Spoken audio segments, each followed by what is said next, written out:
సార్వత్రిక ఎన్నికల ఫలితాలు జూన్ 4వ తేదీన విడుదల కాబోతున్నటువంటి నేపథ్యంలో ఆంధ్రప్రదేశ్లో కూటమే అధికారంలోకి రాబోతుంది అంటూ సర్వేలన్నీ కూడా ఢంకా బజాయిస్తున్నటువంటి నేపథ్యంలో ఒకవేళ గనక కూటమి అధికారంలోకి వస్తే చంద్రబాబు గారు సీఎంగా ప్రమాణ స్వీకారం ఎక్కడ చేయబోతున్నారు అనేది ఇప్పుడు సర్వత్రా చర్చనీయాంశంగా మారింది. ఈ నేపథ్యంలో కొందరేమో నాగార్జున యూనివర్సిటీలో చంద్రబాబు గారు సీఎంగా ప్రమాణ స్వీకారం చేసే అవకాశం ఉంది అంటూ కొంతమంది చెప్తున్నటువంటి నేపథ్యంలో మరికొంతమంది ఏమో లేదు చంద్రబాబు గారు అమరావతిలోనే ముఖ్యమంత్రిగా ప్రమాణ స్వీకారం చేయబోతున్నారు, ఆ రకంగా ఇప్పటికే కొన్ని ఏర్పాట్లు కూడా చేయబోతున్నారు అంటూ రకరకాలుగా వార్తలు వస్తున్నటువంటి నేపథ్యంలో ఈ అంశం మీద ఒక క్లారిటీ ఇచ్చేందుకు మనతో పాటు ఉన్నారు ప్రముఖ రాజకీయ విశ్లేషకులు, ప్రముఖ సీనియర్ జర్నలిస్ట్ సిఎస్ రావు గారు. ఆయనతో మాట్లాడారు.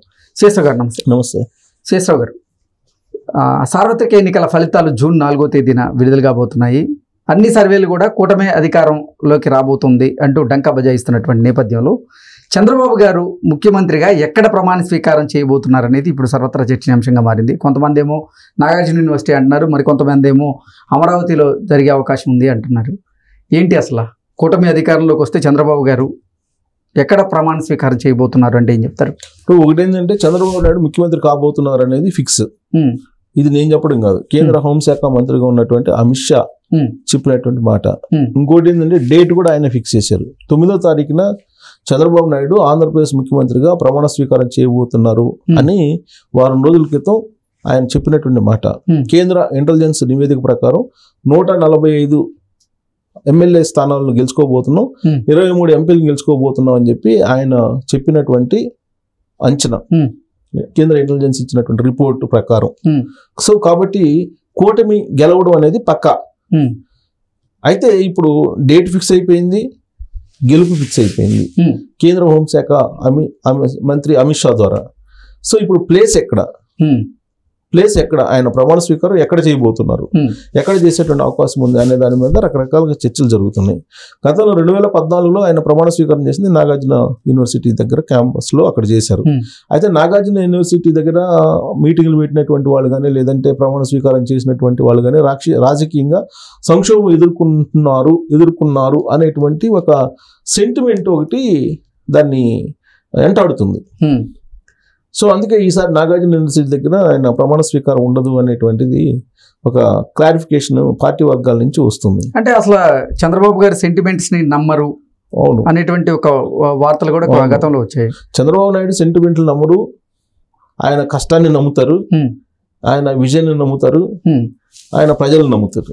ఇది వాస్తవం. సెంటిమెంట్ పట్టరు. కానీ ఉండేటువంటి అనుచరులు ఎవరైతే ఉంటారో లేదంటే క్యాడర్ ఉంటారో వాళ్ళ మాట అయితే వినాలిగా. ఆయనకి ఇష్టం లేకపోయినా కానీ వినాలి కదా. సో నేను అందుకే చెప్తున్నా, క్యాడర్ ఇప్పుడు ఆయన ప్రమాణ స్వీకారం పలానా చోటు చేస్తాను, పలాని తేదీని చేస్తాను, పలాని ముహూర్తంలో చేస్తానని చెప్పి ఆయన చెప్పరు కదా. వాళ్ళు అనుచరులు ఉంటారు, తర్వాత క్యాబినెట్ ఉంటుంది, లేదంటే తెలుగుదేశం పార్టీ పొలిట్ బ్యూరో ఉంటుంది, వాళ్ళందరూ కలిసి నిర్ణయిస్తారు. నిర్ణయించిన తర్వాత ఎక్కడ ఏంటి అనే దాని మీద ఉంటుంది. రకరకాల అభిప్రాయాలు. ఇప్పుడు ఒక డెసిషన్ తీసుకునే ముందు అనేక రకాల అభిప్రాయాలు వస్తుంటాయి. ఆ అభిప్రాయాలకి ఏకీభావం రావాలంటే మెజారిటీ ఎటు చెప్తే అటే. సో గతంలో 2014లో ప్రమాణ స్వీకారం అక్కడ చేశారు కాబట్టి కొన్ని ఇబ్బందులు పడాల్సి వచ్చింది. కాబట్టి పైగా అంతకుముందు కొంచెం చరిత్రని రకరకాలుగా లాగి మీడియాలో కూడా వచ్చినాయి. అప్పుడు నాగార్జున యూనివర్సిటీలో ప్రమాణ స్వీకారం చేశారు, ఆయన ప్రమాణ స్వీకారం చేసిన టైం బాగాలేదు అని అప్పట్లో రకరకాలు వినిపించాయి కదా. సో అందుకనే ఈసారి నాగార్జున యూనివర్సిటీ దగ్గర కాకుండా అమరావతి శంకుస్థాపన ఎక్కడ జరిగిందో అక్కడ చేస్తే బాగుంటుంది అనేటువంటి అభిప్రాయాన్ని వ్యక్తం చేసేటువంటి వాళ్ళు కూడా చాలా మంది ఉన్నారు. ఎందుకంటే అమరావతి శంకుస్థాపన జరిగినటువంటి ప్రాంతాన్ని ఒక పవిత్రమైనటువంటి ప్రాంతంగా చూస్తూ ఉంది తెలుగుదేశం పార్టీ. ఎందుకంటే అక్కడ భారతదేశ వ్యాప్తంగా నీళ్లు మట్టి అవన్నీ సేకరించి అప్పట్లో నరేంద్ర మోడీ తీసుకొచ్చాడు. నరేంద్ర మోడీ కూడా ఢిల్లీ నుంచి నీళ్లు మట్టి తీసుకొచ్చి ఇచ్చాడు.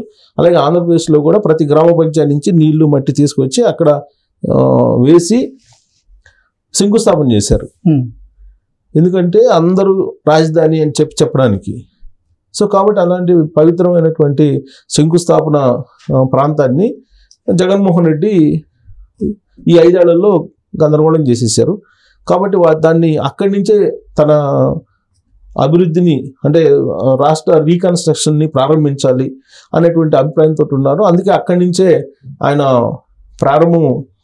ప్రమాణ స్వీకారం చేసి ఎక్కడైతే జగన్మోహన్ రెడ్డి ప్రజావేదికను కూల్చేశారో ఆ కూల్చేసినట్టు ప్రజావేదికను మళ్ళీ పునర్నిర్మించి ఒక సంకేతం ఆంధ్రప్రదేశ్ ప్రజలకు ఇవ్వాలి అనేటువంటి ఒక ఆలోచనతోటి తెలుగుదేశం పార్టీ ఉన్నట్టు ఒక అభిప్రాయం వినిపిస్తూ ఉంది. ఎందుకంటే జగన్మోహన్ రెడ్డి ముఖ్యమంత్రి అయిన తర్వాత ఫస్ట్ చేసిన పని ఏంటంటే ప్రజావేదికను కూల్చేశారు. అంటే తన పరిపాలన ఏ విధంగా ఉండబోతుంది అనేది కూల్చివేతల నుంచి ప్రారంభించారు. అదే కూల్చివేతలు కొనసాగాయి లాస్ట్ వరకు కూడా. విధ్వంసం అని చెప్పి పదాన్ని ఉపయోగిస్తున్నారు ఇప్పుడు విపక్షాలు. సో విధ్వంస రచన చేశారు ఆంధ్రప్రదేశ్ని అనేది సర్వత్రా వినిపిస్తుంది. అందుకే విధ్వంస రచన జరిగింది కాబట్టి దాన్ని అధిగమిస్తూ రీకన్స్ట్రక్షన్ చేయాలి ఆంధ్రప్రదేశ్ని అని చెప్పి భావిస్తున్న తరుణంలో రీకన్స్ట్రక్షన్ చేయడానికి ప్రజావేదిక దగ్గర నుంచే మళ్ళీ పునర్నిర్మించే ప్రజావేదికని అక్కడి నుంచే ఆంధ్రప్రదేశ్ పునర్నిర్మాణం అనే దాన్ని సంకేతం బలంగా పంపించాలి అనేటువంటి ఒక ఆలోచన చేయాలని చెప్పి చంద్రబాబు నాయుడుకు విజ్ఞప్తి చేసినటువంటి తెలుగుదేశం పార్టీ వాళ్ళు కూడా ఉన్నారు. ప్రమాణ స్వీకారం ఏమో అక్కడ చేసినందువల్ల పవిత్రమైనటువంటి ప్రాంతం కాబట్టి అక్కడ చేసినందువల్ల ఒక సంకేతం, ఇమీడియట్గా ప్రజావేదికను రీకన్స్ట్రక్షన్ చేసినందువల్ల ఇంకొక పాజిటివ్ సంకేతం, పునర్నిర్మాణ సంకేతం ఇవ్వాలి అనేటువంటిది ఒక ఆలోచన చెప్తున్నారు, అభిప్రాయాలు చెబుతున్నారు. ఇంకో కొంతమంది ఏంటంటే అసలు తెలుగుదేశం పార్టీకి టర్నింగ్ పాయింట్ పొలిటికల్గా 2019 తర్వాత పార్టీ కొంత బలహీనపడినటువంటి క్రమంలో మళ్ళీ పునరుత్తేజం రావడానికి పార్టీకి ఒంగోలులో జరిగినటువంటి మహానాడు కాబట్టి ఒంగోలు సమీపంలో ఎక్కడైతే మహానాడు పెట్టారో ఆ మహానాడు జరిగినటువంటి ప్రాంతంలోనే ప్రమాణ స్వీకారం చంద్రబాబు నాయుడు చేత చేయించాలనేది ఒంగోలులో ఉండేటువంటి తెలుగుదేశం పార్టీకి సంబంధించినటువంటి వాళ్ళ అభిప్రాయం. ఇది కాదు అసలు ఇదంతా కాదు, కూటమి తరపు నుంచి కదా ప్రభుత్వం ఏర్పడుతుంది, అందరికీ ఆమోదయోగ్య ప్రాంతంగా పిఠాపురం అయితే బాగుంటుంది, పిఠాపురం అయితే శ్రీపాద శ్రీవల్లభుని ఆశీస్సులు అక్కడ శక్తి పీఠం ఉంది కాబట్టి పవన్ కళ్యాణ్ కూడా అక్కడే కలిశారు కాబట్టి కూటమి తరఫు నుంచి ప్రభుత్వం కాబట్టి మనం అక్కడే ప్రమాణ స్వీకారం చేద్దాం పిఠాపురం అయితే అమ్మవారి శక్తి తర్వాత దత్తాత్రేయుని ఆశీస్సులు ఇవన్నీ ఉంటాయి కాబట్టి అక్కడి నుంచి ప్రమాణ స్వీకారం చేస్తే బాగుంటుంది అనేటువంటి అభిప్రాయాన్ని మరికొంతమంది వ్యక్తం చేస్తున్నారు.